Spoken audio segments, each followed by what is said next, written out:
ครับสวัสดีครับวันนี้กิจกรรมของพวกเราก็คือลักษณะอย่างนี้แหละครับเข้าป่าหาอะไรกินวะหยวกกล้วยนี่ยังเกือบไม่สุกหยวกกล้วยใส่หมกปลานี่นะครับปลาธรรมชาติไอเนี่ยชีวิตโอ้บอกเลยว่าบรรยากาศที่นี่แม่โคตรฟิลเลยนาง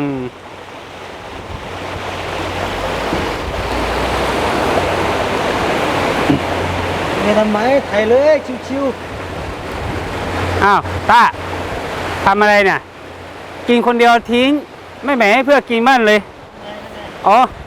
เอาสุกแล้วเหรอนั่งปลาเผาครับโอ้ลงมันแรงว่ะที่นี่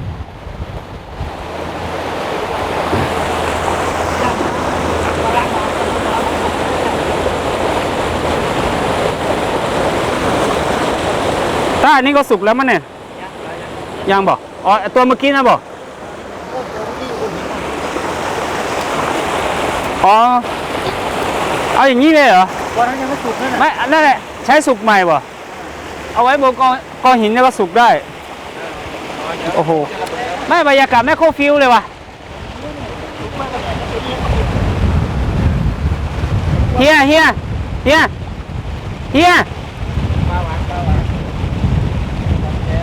เอาโอ้โหไม่เห็นปลาเลย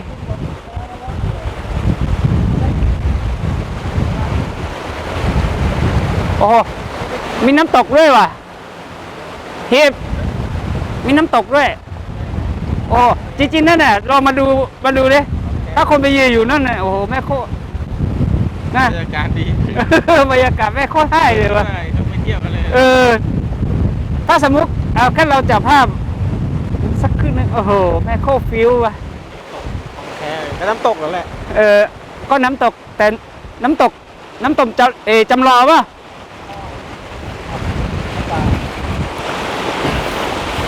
กีตามมีตามเกิดนะฮะมีอีกเล่มผมหมดอะไรแล้ว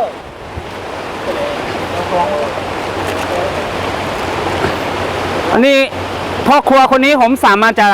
พม่าโดยตรงเลยนะครับอาหารดอยครับ ดอยไหนแม่ฟ้าหลวงอยู่แม่ฟ้าหลวงนะครับชีวิตต่างแดงถ้าอยู่หากินคือเก่า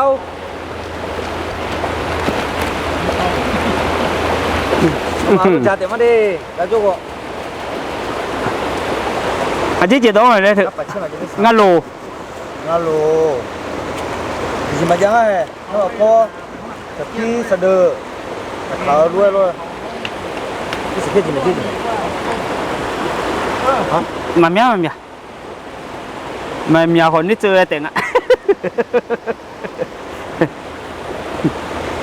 một bài chứ là con đi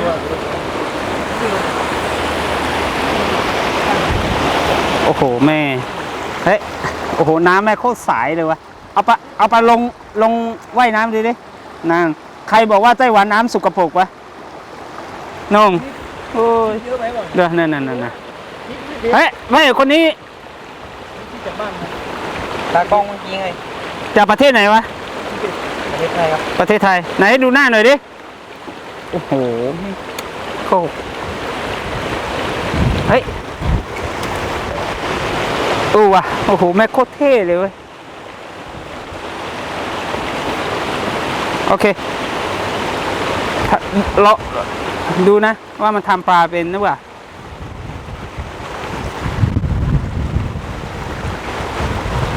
โอ้โหผ่าท้อปลาไม่ต้องใช้เขียน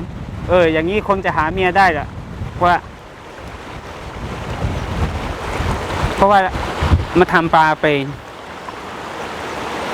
ถ้าทำปลาไม่เป็นหาเมียได้เลยขึ้นไปไหนก็ขึ้นไปเนี่ยจะยังมาอยู่เนี่ย